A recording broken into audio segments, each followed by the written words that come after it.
Good. Well, I think I'll start with a welcome and a few housekeeping and some introductions.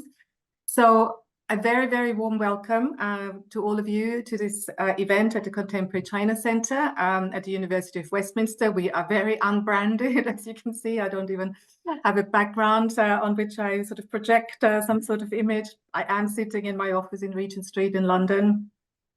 I am Gerde Wielander and a professor of Chinese studies here at the University of Westminster, and I head up our small and virtual center here, which where we do sort of interesting things in the humanities predominantly and cultural studies.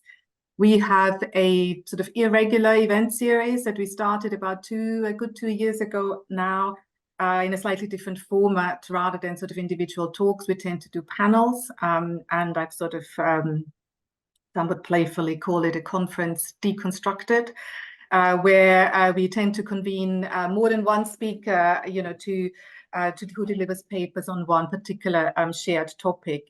So today's topic, I guess it is, of course, an important launch of a new resource, but if we wanted to give it a wider topic, I suppose today's topic is unofficial histories, unofficial historians, unofficial archives, and in the context of the increasing politicization of history and historiography, not that it wasn't political in the past, I think this is a hugely, hugely important and timely theme for us and to have a panel on. It's one really close to my heart. When you're in Chinese studies, you never quite know what discipline you really belong to, but one of the very first, the first big piece of research that I did in my studies in Vienna was a translation into German of an article on historiography by Liang Xichao. So it's history, historical sources, how to tell history, who has the right to tell history, and what is legitimate and what isn't is so core to the questions, a core question in Chinese studies and in China.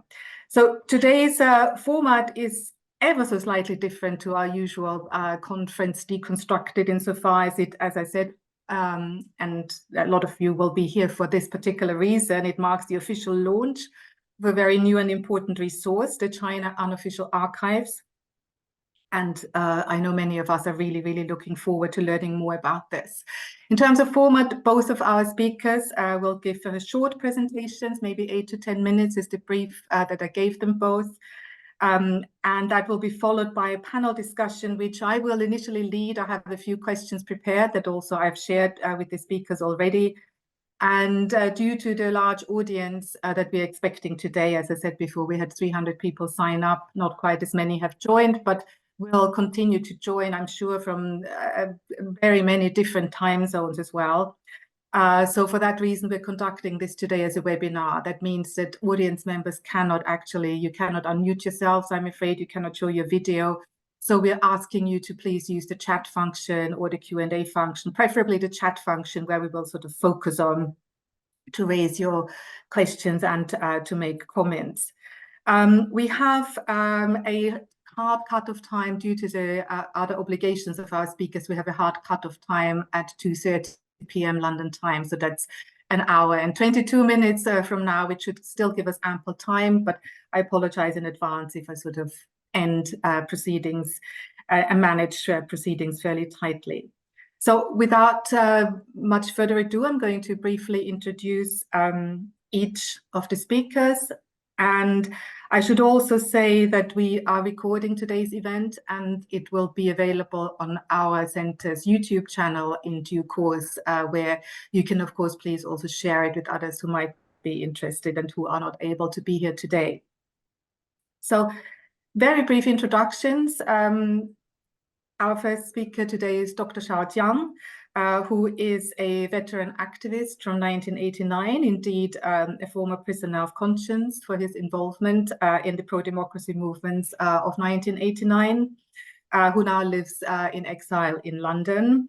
Shao is also affiliated with the University of Westminster and did his PhD at the University of Westminster, and I had the immense pleasure of working with him on his PhD, which he then turned into an incredible book called Citizen Publications in China Before the Internet, which was published in 2015 by Palgrave. Citizen publication being his chosen translation of Minjian Kanwu. So it's a particular choice of words, and you are, I think, going to tell us more about your book and the publications that you feature in it. Let me just very briefly also introduce Ian Johnson, who is a Pulitzer Prize-winning journalist who's lived in and reported from China for more than 20 years until that ended rather abruptly about 3 years ago, I think now. But Ian is, of course, also an author. He's the author of Wild Grass, published in 2004, which I really loved that book, Ian. I have to say that's sort of how I got to know you, and then we subsequently met through our sort of shared research interest in religion, and you published Souls of China. But I relied on Wildgrass a lot when I taught a module on democracy, law, and human rights here at Westminster in the early 2000s. And then, of course, most recently, your most recent book is Sparks. Just got a copy of it here. China's underground historians and their battle for the future, which you're not so much going to talk about today, but a project out of which the China Unofficial Archives is a project that has come and out of writing the book, or sort of parallel to the research for the book. So this is, as I said, very brief introductions to both of you, but it's you and what you are telling us today that is much more important. So I'll hand over to you, Charles, in the first instance. And I think you want to share your screen as well. And I think that should work. It worked before. Okay, thank you.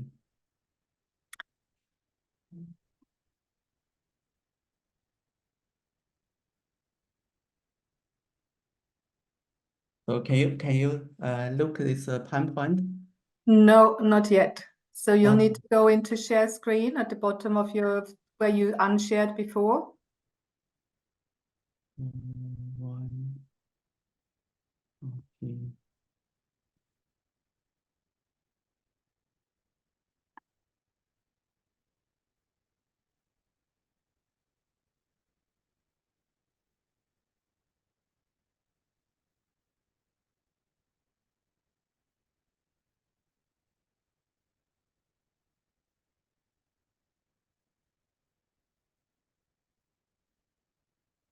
So I actually share that one.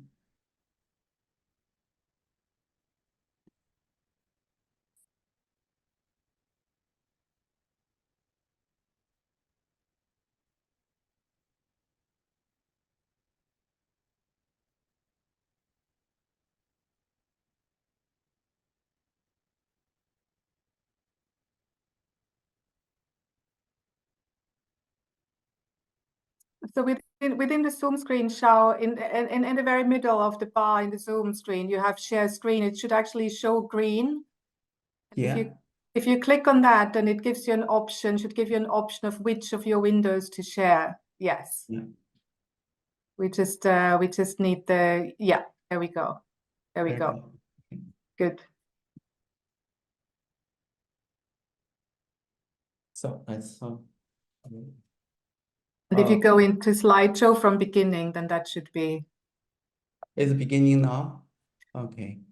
No, if you go into slideshow and the PowerPoint and then from beginning, that should. That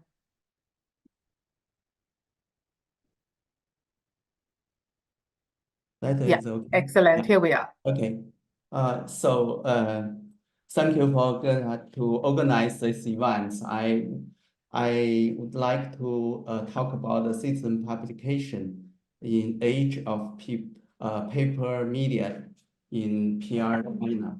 So it's very important material. I just look this one, and also is relevant to the Ian Johnson talk about is 民间档案馆 is unofficial archive. So if you from the historical perspective, what is a citizen publication and what role have the citizen publication played during that time. We can look some idea, first origin from the Fuxinian idea. So we can look very important issue, and China was the first place in world to develop print culture. It didn't not develop the production of the independent publication as a former public communication. So that is a very important issue. Since the 18th century, patterns of feature of unofficial newspaper and magazines have featured decade or even more than 1 centuries. You can look since the Chinese Communist Party came to power, it has on hold imposed and coding of the unofficial publication. So the CCP has exercised two types of control over media. One is a direct use of military control method. This is happened in early years in PRC, PR China, and also 1967 to 1969, and from the May 1989 to May 1990. The other control is through the party-state system of the Central Propaganda Department and the General Administration of Press Publication. You can look this both control. So I talk about Minkan. What is Minkan? I just explain the main point is the overstanding of the open text means that readers can interact more and explore further than the content of the text itself, especially under censorship. I use the 活字名刊 that come from the movable type printing. It means 活字名刊 well suited to describe its flexibility and mobility, survive and resistant and repression and crackdown.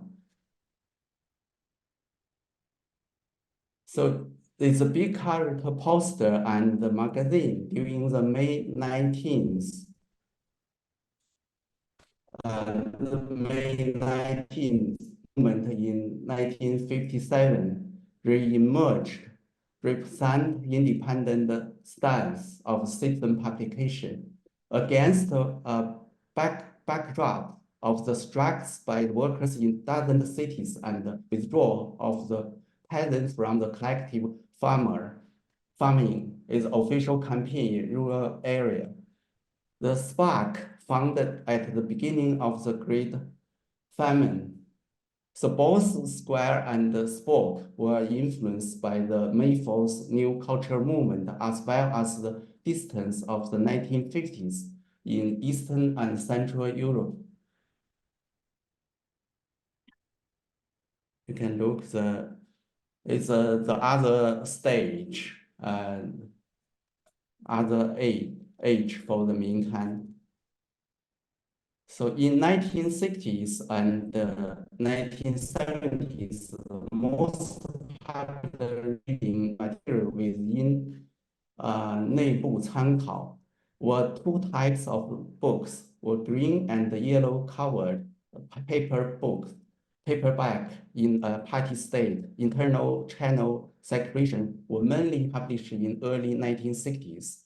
The green covered books focus on politics and philosophy. The party uses the color green to indicate ambitious and all incorrect ideology standards.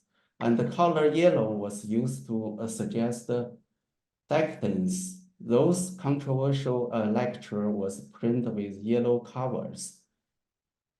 So you can look at the example and the example handwriting in 1962 to 8.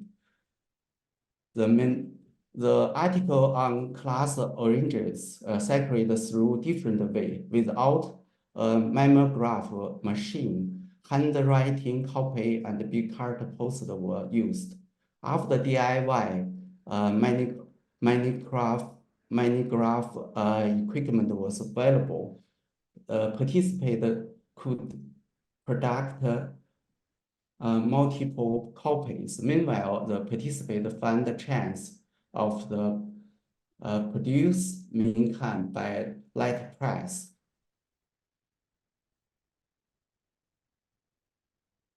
So outside the world, general pay attention to the Li Zhe big card poster of the 1972 fall and the April 5th movement of 1976, but little attention was paid to underground spread of leaflets and correspondence that you can look. I gave example. The other thing we must think about the prison writings. For prison writing, there's a basic question: was the establish of the Communist Party and its season of power a true revolution for emancipation of all everyone, or was it the other way around? So that is a very legacy for influence the other in future Minkan. So during the period between 1978 and 79, democracy world could be said to have the physical look of a magazine with a span facing upward like a plan. So you can look some magazine, the top of the wall look like a span of magazine and books, join all its pages together through their present all at once. So you can look some example Minkan during that time.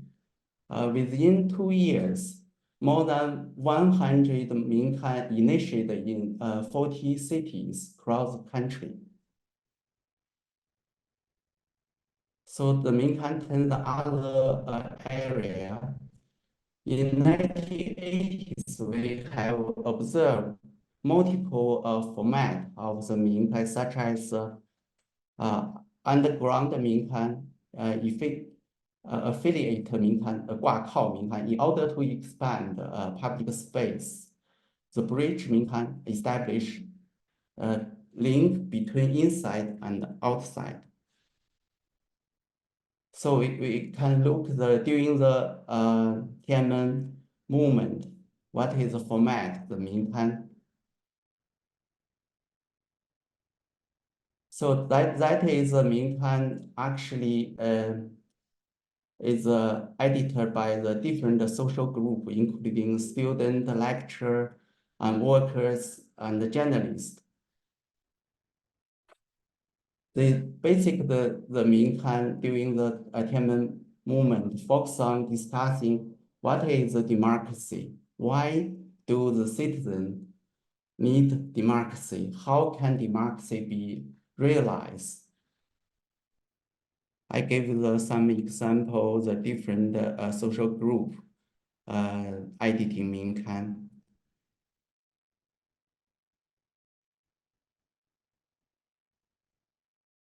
So after the Tiananmen massacre, there are different paths of Minkan. So you can look they give the very important legacy, even they influence digital time. Thank you. It's my presentation. Thank you so much, Charles. And that was a really interesting overview of the sort of the history of Minkan. And I think it would be best if we just continue straight away, if you sort of stop sharing your screen in the way you did before, Charles, then Ian can share his, and we'll just go straight into Ian's talk and presentation. Shall I just go ahead and start? You Sorry, will I have just try to stop share. only one person can share screen at a time, so we'll just get Shao to stop sharing his screen.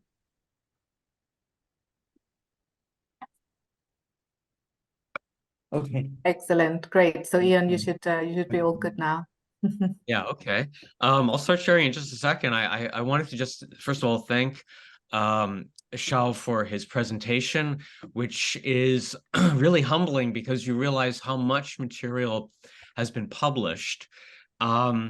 This turn to ordinary people writing history is something that I think really started globally in the post-World War I era, when printing became cheaper and easier to do, and it became something that you could write your memoirs or do a history without needing to have access to expensive printing, etc.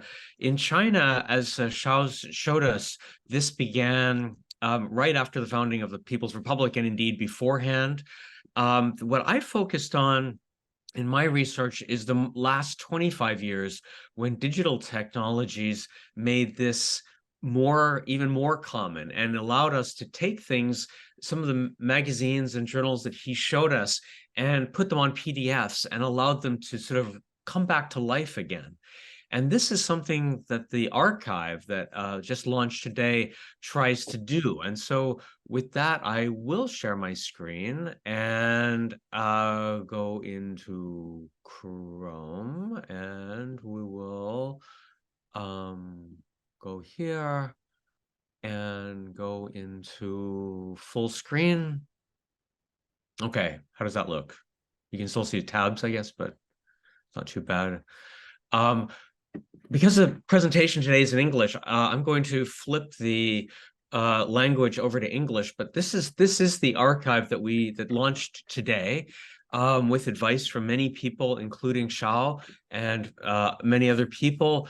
Some of them would prefer to remain anonymous for obvious reasons, but on our team is the independent journalist Jiang Xue, who did a lot of work in helping to set this up and to find documents and so on. Primarily, this site tries to give a platform to this movement. This is what we call in the commercial business a soft opening, right? So this is not the finished product. This is the beginning. You think of it like a human life. It's just the baby that's coming out now. And there's a lot more work to be done. Let me flip over to English. And I think this gives you an idea. This is the goals up here, quite clear. Then we have some highlights from the collection, including one here on family background. This was a publication that Shao just mentioned. If you click on it, you get a photo of Yu Luo Ke, who is the author of it. You get a short little essay. This is a longer one, I think, than most of them. And then you get the English translation here of the essay, of the article. And then if you go to the Chinese side, you can always toggle back and forth up here between English and Chinese. You get the essay in Chinese, and then you get a digital version of the essay here. These can be downloaded, or you can open it in a new tab, downloading, and then you can save it on your computer and read it at your leisure.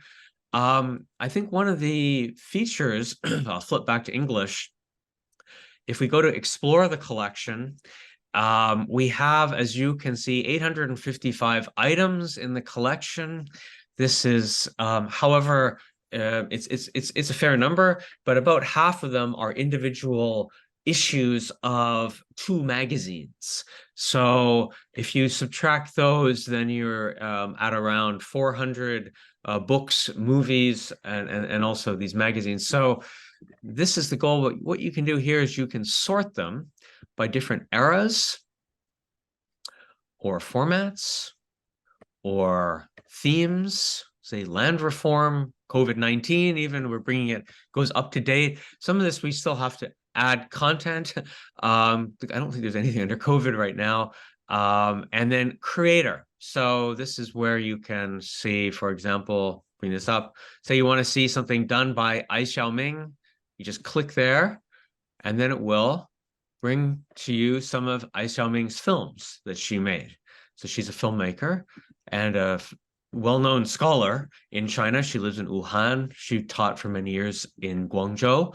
Here's probably her most ambitious, famous film on Jiabiangou, the labor camp. This is again the English version, the Chinese version there. It gives you the year, the creator, the era, the format, and the themes. We're still working, to be quite frank, the era and the theme, we still need to refine that. And I would appreciate any advice that or comments that people have on that. And here is the film, or the first part of the film. It's actually a multi-part film. It's, as you can see by the button in the middle, it's 5 parts. It is available on YouTube. This film has already been loaded up on YouTube. What we're going to do is we're not going to host the movies on our own servers because that requires a huge server capacity. Instead, we are uploading films to YouTube and the Internet Archive. And we're also going to be using other platforms, blockchain-based platforms in the future. So with the movie here, this is a bit of a beginning. The reason we're not putting it on our own servers is because it takes a huge server capacity to make a film, to download these kind of films and get the responsiveness that people are used to. So it makes sense to use YouTube, the Internet Archive, and these other existing platforms. So, but when you click here, then you can start watching the film, or you can go to YouTube and watch it there. So that's in the Explore the Collection thing. If you're interested in learning more about us, our goals, you can go to the About, or in Chinese, that would be the 关于我们, and so About Us also. It says this is our goals and principles. Quite simple. We have 3 principles, kind of like Sun Yat-sen, the 3 principles of the people. Okay, that's an insider joke. Never mind. Sanminjui, this is kind of our 3 principles. Neutrality, we do not endorse the items in the archive. We're trying to make publicly available information more accessible. We do not promote a specific agenda. So just because we have something up there, we have some government documents and some government accounts, for example, of Tiananmen on the site. We don't endorse that. That's just a useful document for people who are trying to understand that. Second one, accessibility. Again, these are public domain movies and books and journals.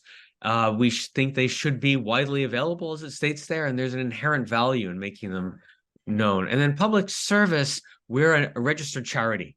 We do not charge fees for using the site, and we do not accept advertising. Here's a little description of why we think it's necessary. The basic reason, just to summarize this, is some of this information is out there already. I found in talking to people inside China that they very often would know about something or receive something as a PDF, but they didn't know there was more available. And so if you're interested in, let's say, land reform, then and you can go into the archive and see what else is there on land reform. And that allows you to more systematically expand your knowledge. And then here I have the team on the advisory board. We have 2 people on our board of directors, including me, and in addition to me, Jia Jianying, she's a well-known Chinese-American writer, Elizabeth Knupp, who just retiring right now as the head of the Ford Foundation's office in Beijing, 25-year resident of China. The translator, Guo Jian, he's professor emeritus at the University of Wisconsin, Shao, who is just on, and Song Yongyi, he is the chief editor of this monumental database for the history of contemporary China political movements, which is, I think, a 3 or 4 or 5 part series of databases in CD-ROM and online. I have some, frequently asked questions for people who just can't, how do I find certain things and how do I actually use it? There's a contact thing. And then we also have other resources. So this is to put you onto other publications, other web-based sites that are quite useful, such as the China Independent Film Archive, which just opened recently. It's a project housed at Newcastle University, a very, very useful and important site. Things on the famine, Wen Guang's memory project. Again, you can see all this in Chinese as well. And then finally, and this might be of interest to people watching today, especially curator notes. So this is our an infrequent, not infrequent, but a irregularly appearing feature where people who are working on the site, including myself, but others such as Zhang Shui, will write a little short essay explaining some aspect of why we did it this way, or a particularly interesting site, etc. So this is the first one, actually a little welcome note with a few things, including our goals for 2024, such as uploading 175 new films. We're working with, as I mentioned before, the Internet Archive. We're going to experiment using AI to generate English subtitles for some of the films. Not all the films have English subtitles. I think there's a value for people abroad to see some of this as well, although I guess our target audience is primarily in China. We want to index the magazine's Remembrance and China Through the Ages.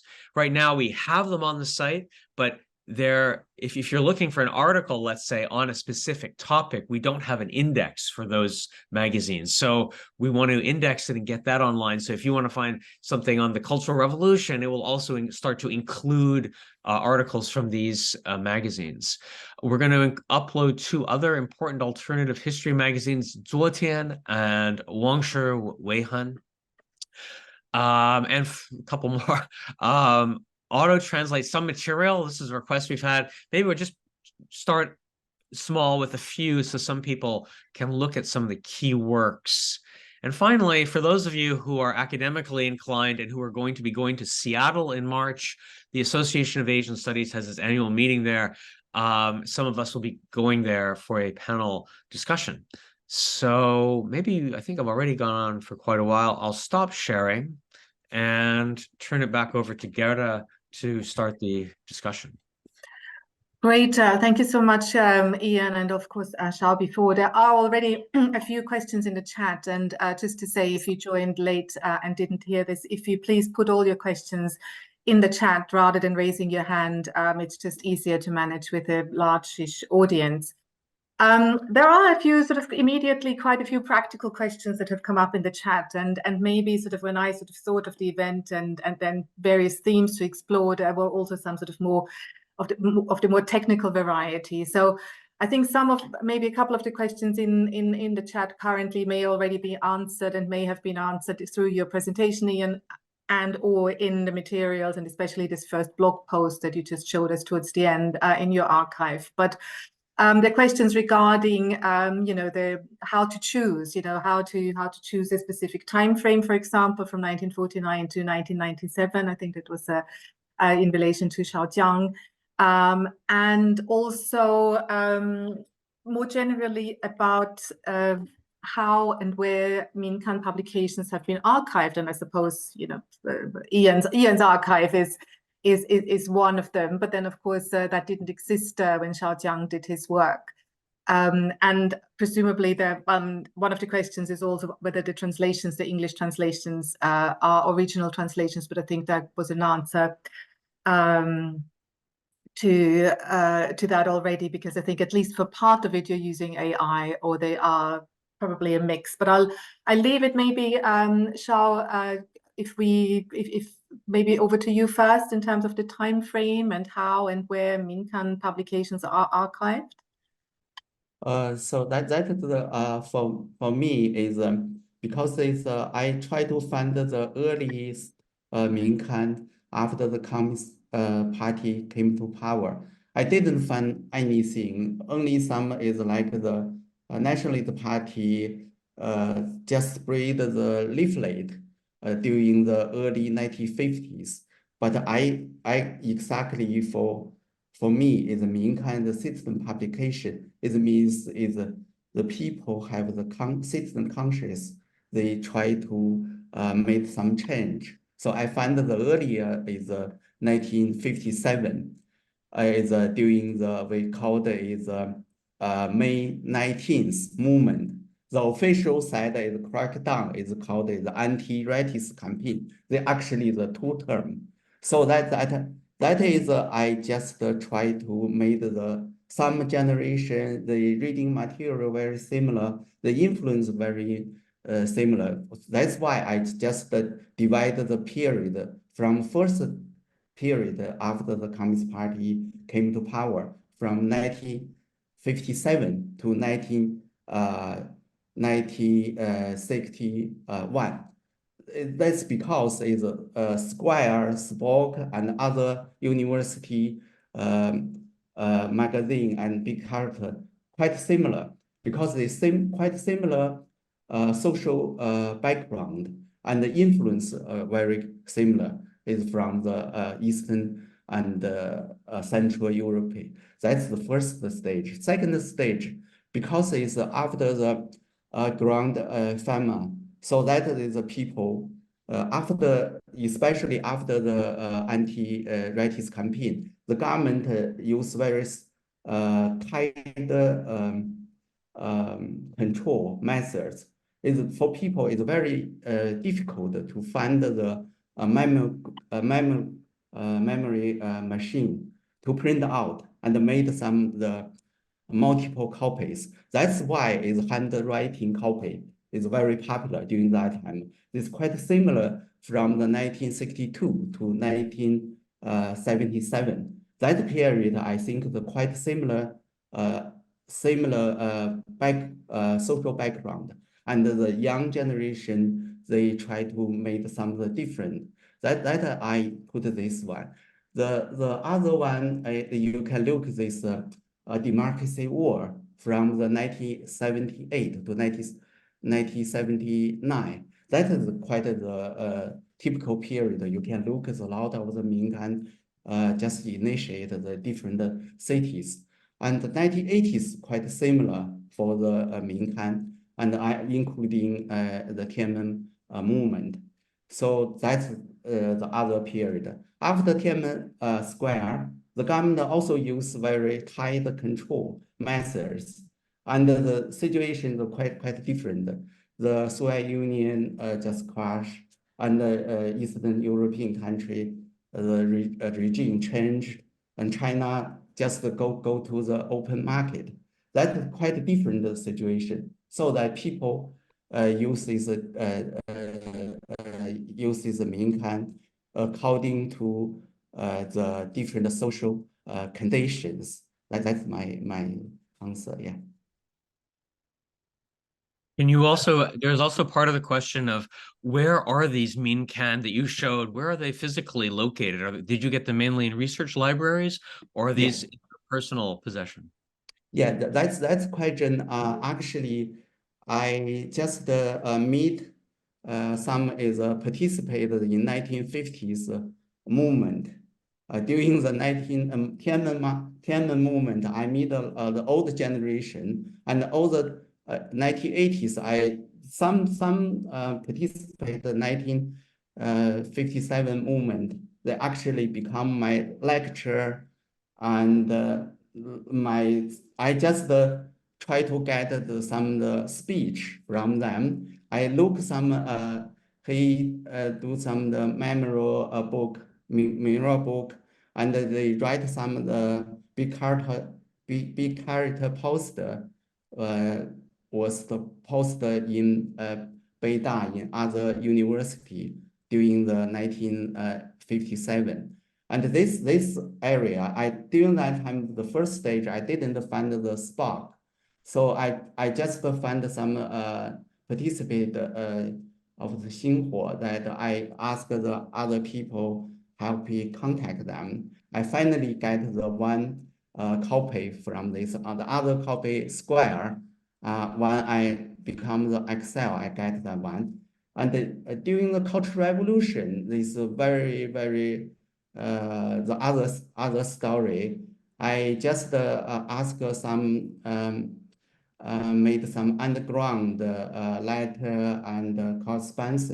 I just try to interview them, and such as Yu Luowen is Yu Luoke's brother, and I just gave some of the question because even you can look, we can collect some of the material, original material, but still material disappear. I must ask what is the other material, and for maybe it's easier for the democracy war, because a lot of the archive, a lot of the participants after that they live in a foreign country, such as the one I remember one is a Germany journalist. During that time, they interview a lot of the democracy war activities. They made the website. They called Beijing Spring movement. That is actually they made. You can ask some of the archive. Also, Robin Monroe, also during the Beijing, he collected some of the original material in for the SARS library. And for Tiananmen movement, a lot of foreign students study the university. They use the photocopy and use some of the photos and just collect this one to contribute to the different libraries, such as the British Library and Amsterdam Library. They made some film, micron film that is easier find. So that time I just try to find this material. Yeah. So thank you. I mean, this is fascinating, and also clearly, you know, there is a lot of material in lots of different places. We have, and that in itself is sort of probably needs documenting, or as part of a project, you know, documenting where different resources are held. There's a question from Sebastian Weg in the chat, which is also quite similar to something that I sort of wanted to sort of, you know, have a bit of a conversation about, and that's sort of the relative importance of the digital and the physical, and you know we talked about, and especially Ian, you talk about how you know the you know with technology, how technology, especially PDFs and emails, sort of facilitated the dissemination of these publications more recently. Yet at the same time, of course, we also know that the digital isn't eternal, and it can change. The digital copies are vulnerable to manipulation, to change, and so I also wonder to what extent not everything is yet digitized. But I just wondered to what extent, and what Sebastian is asking in the chat is whether you've considered working together with a physical library to ensure both physical preservations of hard copies of materials and perennial availability of the website. And of course, websites themselves need to be archived. And we've got sort of the DAX, which is one of the first ones. One of my old Tungsjö from Vienna is started that originally in Heidelberg. You know, the archiving of websites, of course, themselves are not perennial necessarily, but it also sort of, I wondered whether you could sort of reflect a little bit on this sort of, you know, the equal importance perhaps of the original, which is in the often is in the hard copy, and how to preserve that, and its relation to the digital. Ian, perhaps if you want to make a start. Yeah, right now we don't possess too much in the way of physical hard copies. This is something that will come with time, because we're going to, well, for example, I acquired up to 200 films that we're digitizing. And so there'll be the question of what to do with that. Now there's, for example, in that we could work with a library in the future. In other words, if we got more material, the physical copies are very important because, as you say, websites can go down. People, it looks like it's around forever, but even something like YouTube, this is something I was thinking when we put something on YouTube, we think Google will be around forever, but it could be bankrupt, or there could be something in 10 years where it's not around anymore. And so we work on multiple platforms. That's why it will also be on the Internet Archive, where we are starting our own channel, and in these other blockchain style formats. But ultimately, it is hard to know how to keep things, you know, around forever. All of our site is being archived by the Internet Archive, but again, that's an NGO. Maybe it goes under in 10 or 20 years. So it's a trade-off. I think the advantage over a library is that for people who are doing research, especially inside China, but even outside China, it's hard to go to a major research library to have the financial resources to do it. And also, libraries often are sort of possessive about what they have. You can only access it with, you know, under certain conditions and so on and so forth. So our goal is to make this as widely available as possible. But it could be that in the future, a lot of this gets lost. But I do think for original material that we acquire, we would explore that option of working with the library. And as that's sort of, there's a question in the discussion, somebody said, what's your YouTube channel? We don't have a YouTube channel yet, but we will do that. Right now, if you want to see the movies, the best thing is to go to the site, explore the archive, and check film and video or documentary under format, and that will show you what we have, and then you can click on that. So if you go through the site rather than through the YouTube, that will be better. And because later also we'll be expanding and not just working with YouTube, but again with these other sites. And there's also a couple of questions. I mean, there's one direct question just from Helmut Obletal, a fellow Austrian, who has got his own sort of archive of the Beijing Spring from the University of Vienna, and asking how they can link up with you, or, you know, how they can, you know, possibly be captured through your archive as well. I suppose that's a conversation you can take offline or indeed online in a different venue to explore further. And also previously, Magil also posted his resource on unofficial poetry, which again, it would seem to me that sort of this discussion itself is already identifying additional resources that you may potentially want to, or might be beneficial to add to your different formats and different sort of things to link to. So the potential of sort of creating sort of a network almost of different resources and different and like-minded initiatives. Yeah, so in the resources page, we do link to the Beijing Spring website. That's a great resource. So we do link to it, but if there's further cooperation we can do or something to work more closely together, that'd be fantastic. And we've got a question from Michelle in relation to copyright issues. So I think you mentioned that you are only uploading things that are in the public domain already, but that may or may not actually be an answer to the copyright issues. So maybe both of you might. I think it's specifically a question for you, Ian, but.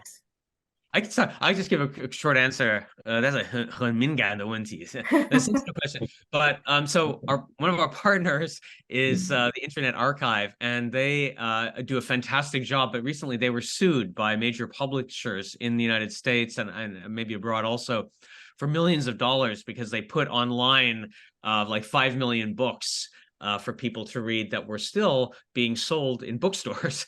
And so the publishers didn't like that and sued the Internet Archive. So that's not something we want to get into, especially because we don't have the resources for lawyers and so on. But what we're doing is we are making a good faith effort to see if if the book is still being printed, for example, and still being sold, like Yang Jisheng's Tombstone, Mu Bei, right? That book, Tombstone. We describe the book, and then we say, you can purchase the book here. We don't put it, we can find, there are PDFs of Tombstone online, like you can find that, right? But we're not dark web. We're not going to go rip off somebody and hurt their ability to make a livelihood.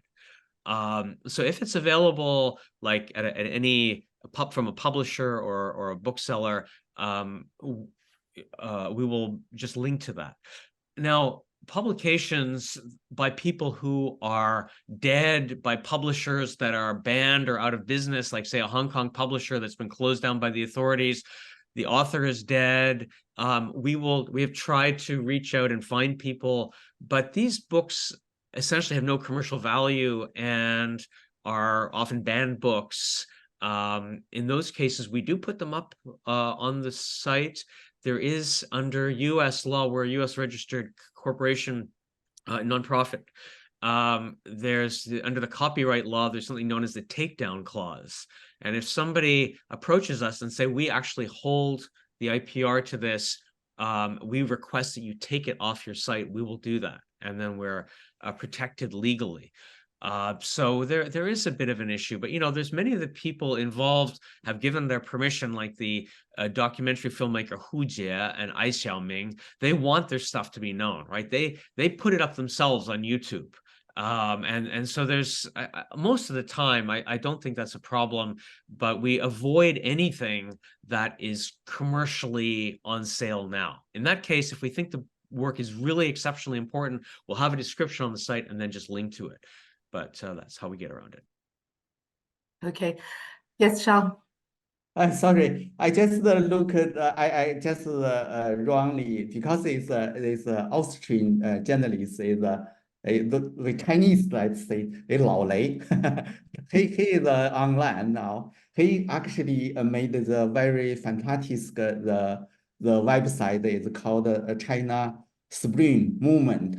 So he wanted the contribute some lot of the this citizen publication during that time to this archive. So I just look at it. Sorry for Lao Lei. I just know say the North Germany is Austria. Yes. And there's also another, Andrea Riemenschmidt has also put a link to a source from Zurich as well. So we are going to save the meeting chat to see that, so to make sure that we've got these various links, captured. I wanted to maybe move the conversation on slightly from the sort of more technical and practical to perhaps a slightly more into the more political. And there is in fact a question in the chat, and again one that ties in quite neatly with something that I had also thought about and prepared is. And the chat is that the CPC is hypersensitive about official history, and of course we know about historic nihilism, and in particular, of course, the role of the Communist Party in the 20th century. So the question directly to you as panelists is whether you anticipate a negative response to the launch of an unofficial archive. A friend of mine today in China said that he can't access the site, so I suppose the government's reaction is already clear. We anticipate that the site would be immediately blocked because the party uses software to search for sensitive words. They don't even need the people in this case, because the site is so laden with sensitive words and so on that we expected it would be blocked immediately.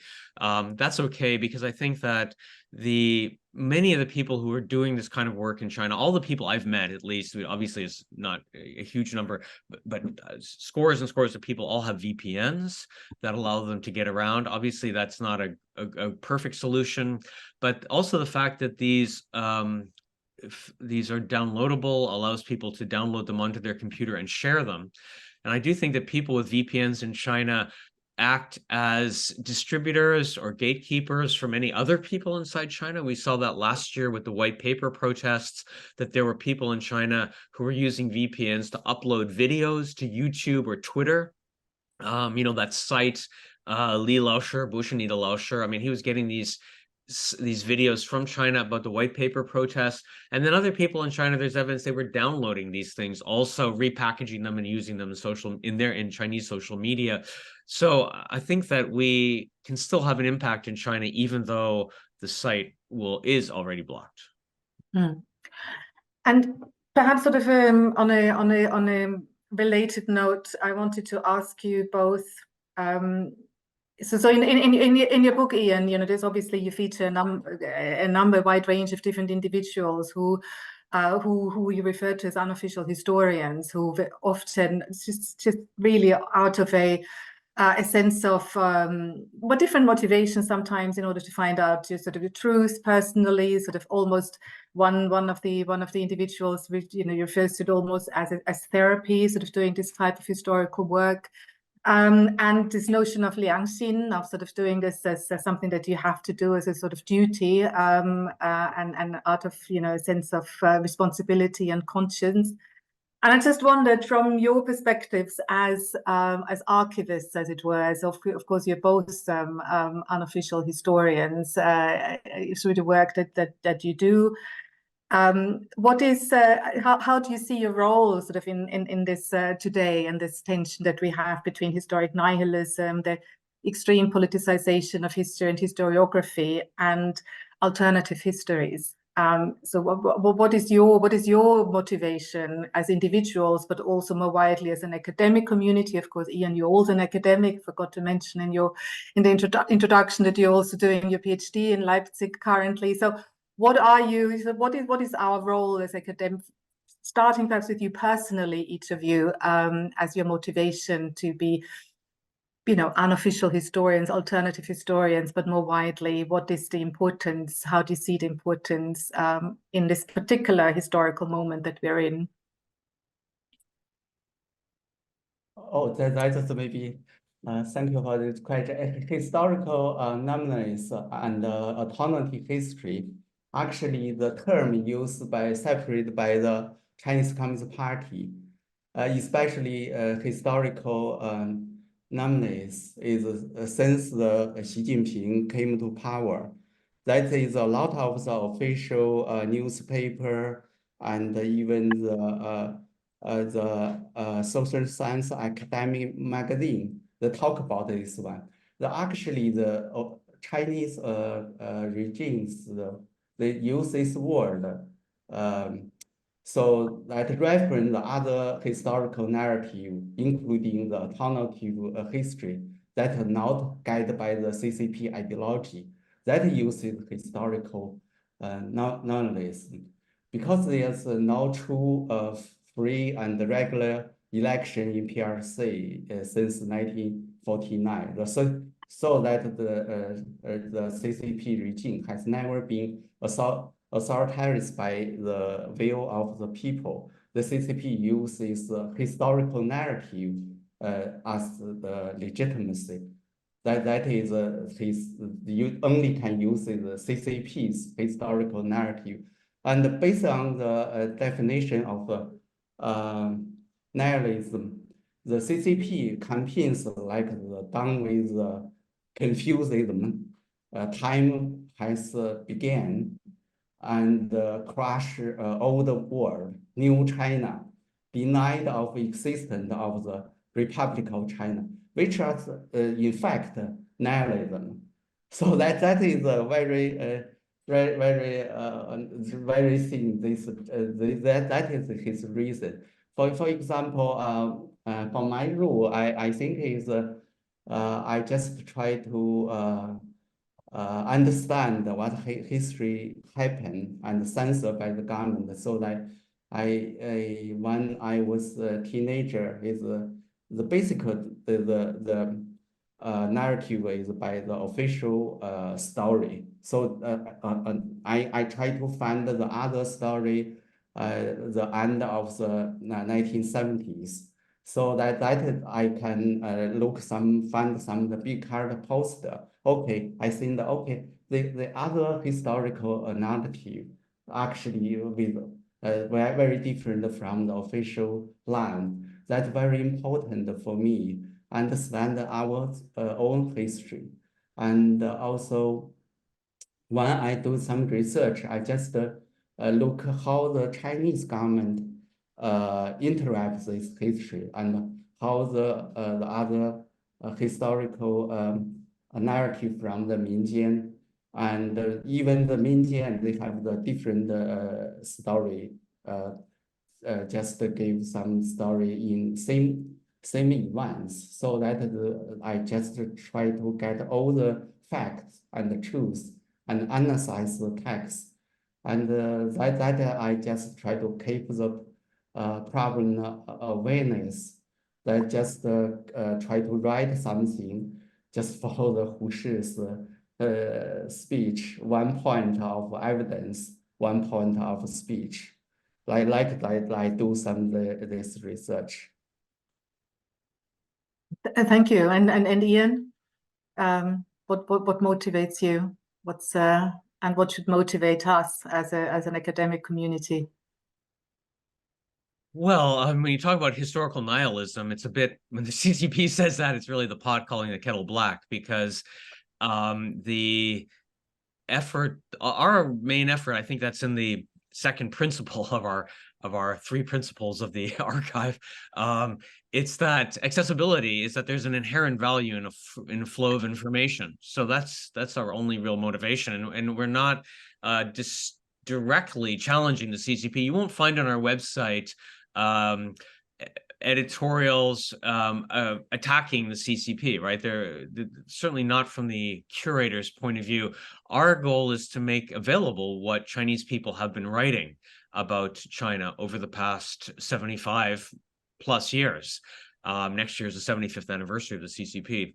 So that's really the main goal. Now, of course, this does challenge the CCP. It implicitly, of course, challenges the CCP's version of history, because they have a quite self-serving view of history, that basically they came to power to save China, and their performance over the past 75 years has been so good that they should continue to rule China indefinitely into the future. And of course, many of the people writing these essays and books and making these movies are challenging that, because they're saying, well, it wasn't such an unblemished record as the party likes to make it seem. So there's obviously an implicit to challenge the party rule, but there's, in our goal isn't, you know, to overthrow the CCP or something like that. It's just to make people have more information. They can do with it what they want. Thank you. I have one of the when I read when I read your book recently, Ian, it was just quite recently, and you will be aware maybe that in the UK there's an ongoing COVID inquiry just taking place, which seems a little bit of a random link here, but bear with me. And I was struck during the just picking up on the news, obviously it's constantly on the news, that how important a role in the COVID inquiry the diaries of Chief Government Advisor Chris Whitty played. So he happened to keep a diary, and his diaries are an important document that keeps being quoted in the COVID inquiry, and of course was a source that he himself referred to in when he was being questioned. And of course, we also have we have the COVID diaries, we have the Wuhan diaries, Fang Fang's Wuhan diaries in your book. But generally speaking, I mean, there's an interesting. I was just struck by the relevance of it, and how diaries that seem in a way such a sort of quaint thing and sort of old-fashioned thing to do and keep haven't lost their relevance, and also haven't lost their relevance when it comes to writing history, and that may be also very recent history as when we talk about COVID. So I just wondered,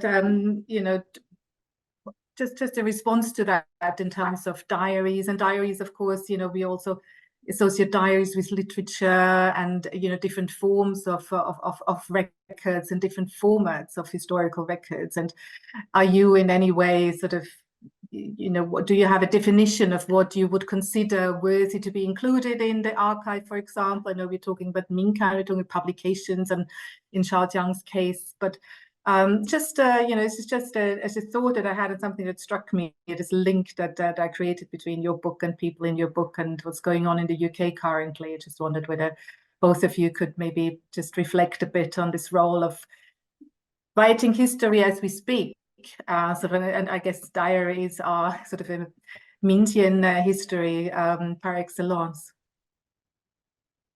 maybe Shao wants to go first. You must have come across many diaries in your. Okay, so I just maybe think about is if you compare the Fang Fang diary and the Chris White diary, I think is if for me it's very strange because Fang Fang diary is Fang Fang, even you can argue he's a chairman of the writer association official chairman, but still he not so power like the Chris White. The Chris White actually the government advice. So I think this very strange. I think the Fang Fang diary, maybe if you from the historical perspective, they gave the record during the lockdown in Wuhan, what happened. But they still some is a gap, the before maybe the from the December 2019 to January 2020. That is the 2 months. What happened? The COVID virus. What the government dealing within 2 months? That's the question. Actually, you can look some maybe Li Wenliang's and iPhone's voice blues and the record. Maybe they can get the whole image, more image and from different angle. Also, you can argue why the Chinese government still hold the Zhang Zhan. He just try to research what is happened during the Wuhan lockdown in Wuhan. And also the other citizens, Zhang Hai, they just question, usually like the this information of open information regulation to ask the government release some information. They like the UK freedom of information, but they has been detained, still detained. And that UK is quite maybe you can argue quite differently. UK has a relevantly independent investigation mechanism, but we can argue why is a Christian White hold more information. They not use the more information to approach the UK government take the action very early age in pandemic. That is the question. I just say if the UK and Chris White had been humble enough to learn from the Taiwanese colleague since SARS outbreak in 2003, the UK could have avoided a large number of deaths. However, you can argue the British investigation lacks some competent this other mandate. For example, what is the gap? 6 months. Boris Johnson locked the communication record. They have no record, even during this investigation period. The Boris Johnson just said is his WhatsApp record was deleted.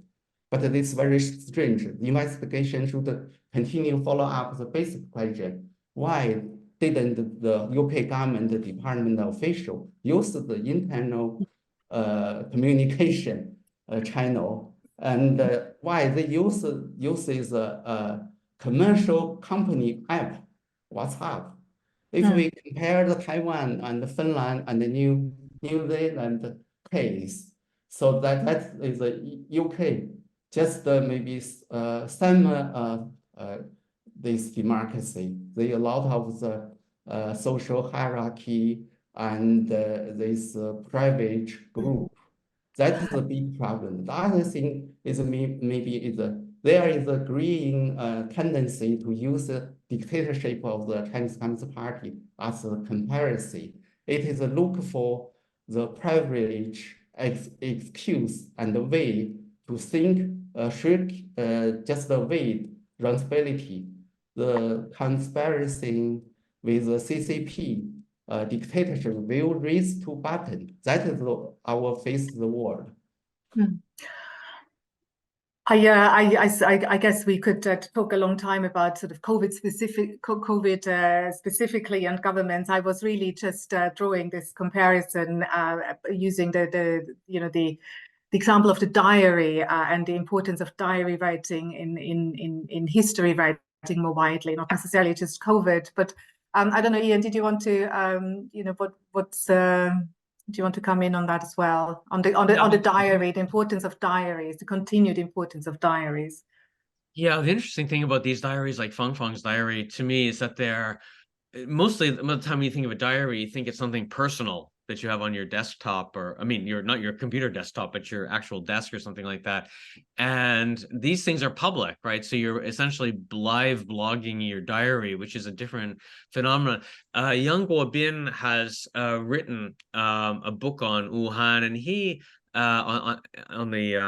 on the COVID thing, and he lists, I can't remember how many diaries, but there were scores and scores of diaries that were made. We know just the one or two very well known, like Ai Xiaoming, she did one, and of course Fang Fang, but there were many, many others. And keeping those and saving them and putting them on the site would be something we would like to do in the future. So I think they are valuable. Because some of them, of course, if you're Fang Fang, you're, as Xiao was saying, you're head of the Writers Association, you're a state writer, people are going to read you. But many of these other people were probably just essentially writing for their family and friends. And it probably has a more, in some ways, it's more valuable because it doesn't have such a public voice, perhaps. Meanwhile, we have, I think there's no shortage of ideas and suggestions of additional resources that you might want to either link up to. So, for example, there's a question whether there's any cooperation planned regarding. Oops, sorry, where has this gone now?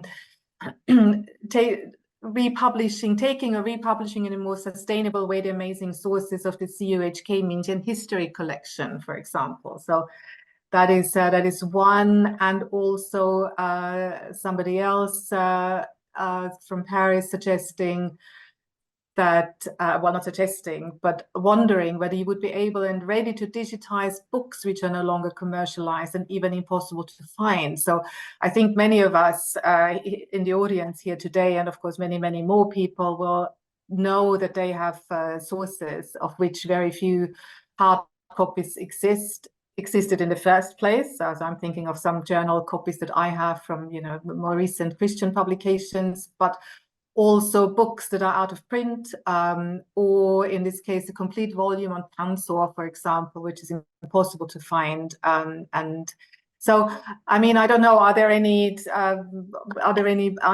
plans? Very ambitious plans in place?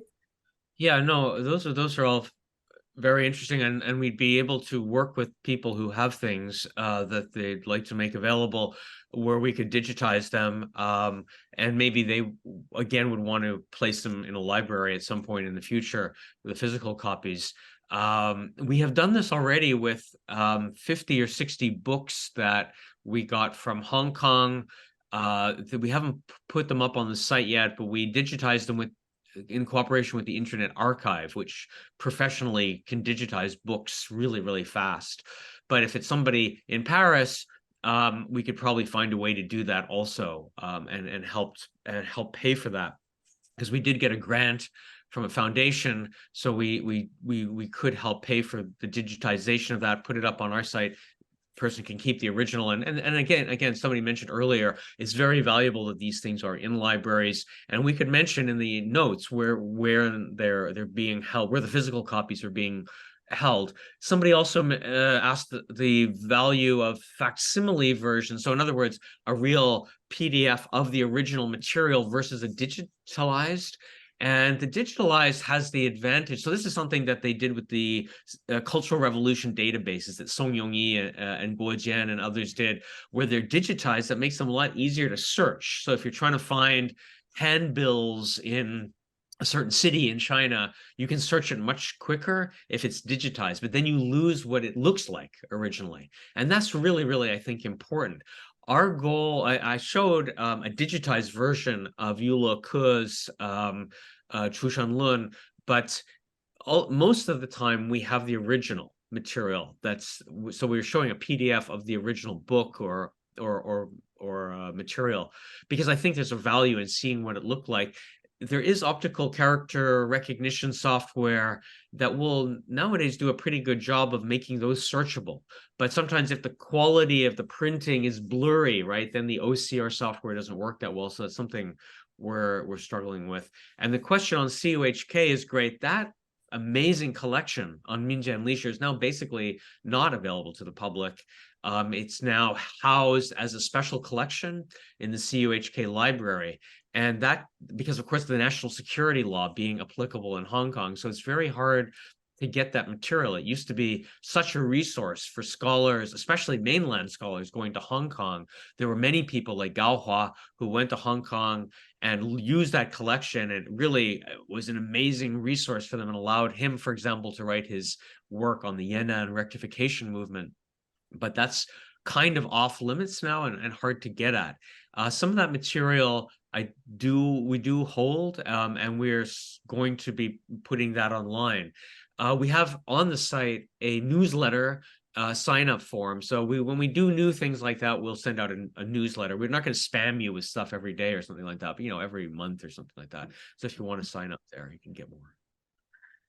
I suppose, I mean, we are coming towards the end of our session, but I do have a question which is related to money and funds and the sustainability of those. I mean, I think it's an obviously extremely prosaic question, but nonetheless, every single one of us who works somehow in a university setting, and certainly in the UK, will have that very much at the forefront of their mind. So you said that you had a grant for this project, and there are also there was a suggestion in the chat by Roxana about libraries and sort of libraries being able to provide this service. Certainly in the UK, the libraries funding for libraries is also sort of diminishing, and university libraries is forever struggling to have the resource most of the time enough people to actually deal to do this work. So I just wondered, to what extent, there's lots of suggestions here. You yourself have clear ambitions, even just for 2024. You've set yourselves massive targets. So can you say a little bit more about how long, how much you think the grant will enable you to do, but then the further sustainability, you will have to keep fundraising for it? Because whenever you start a project, the next thing is, of course, you have to keep it going. And this is clearly going to take off, and it's just going to grow. So I wondered, what your situation is there for the archive. Yeah, we got it was mainly sort of like seed grant money. So I mean, I'm working on the site pro bono, so for free as a personal project. But we've hired some people to do work in inputting some of the material.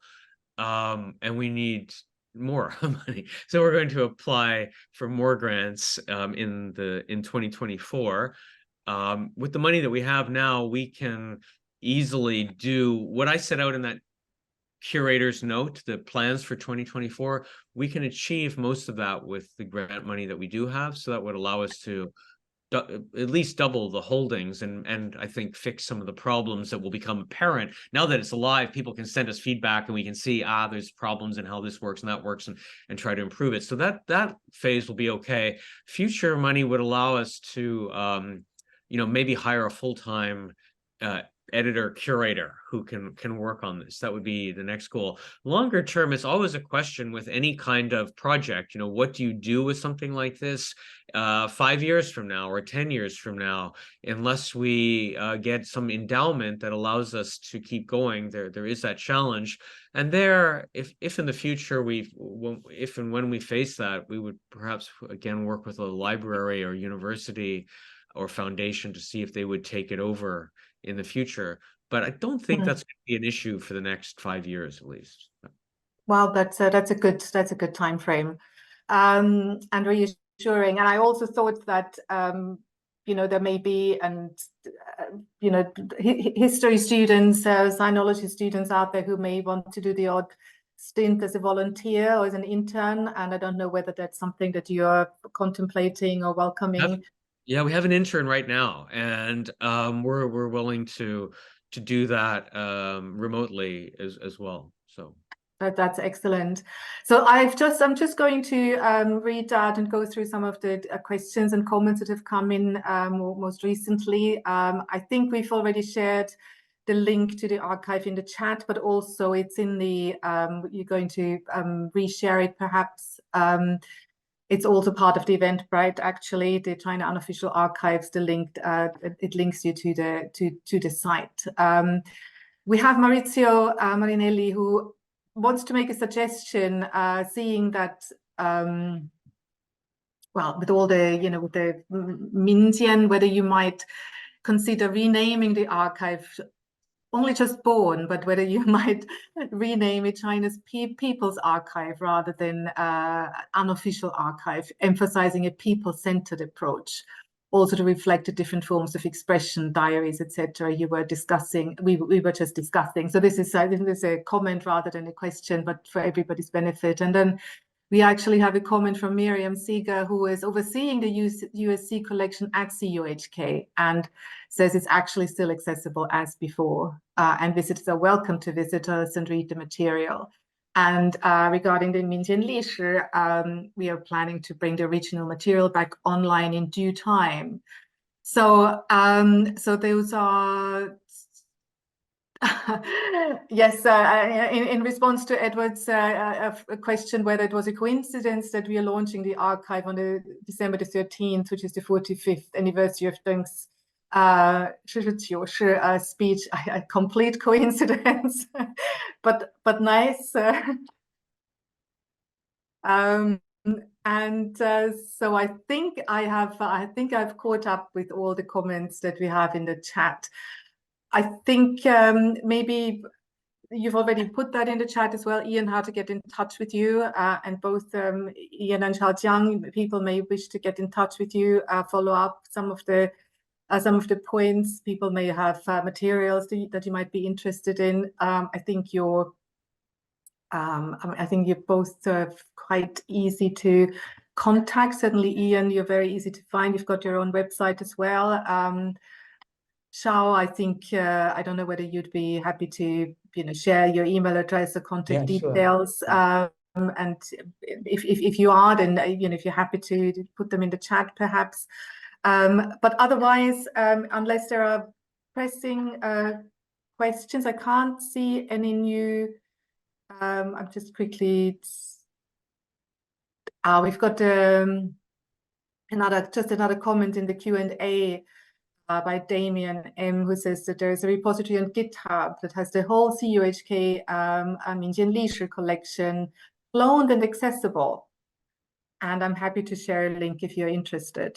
So that's that could be useful as well. So that's I didn't realize that existed. I mean, GitHub, that such things existed on GitHub. So enormous amount of knowledge in the room as well, in addition, of course, to the font of knowledge and an initiative that you, Xiaojiang and Ian, are.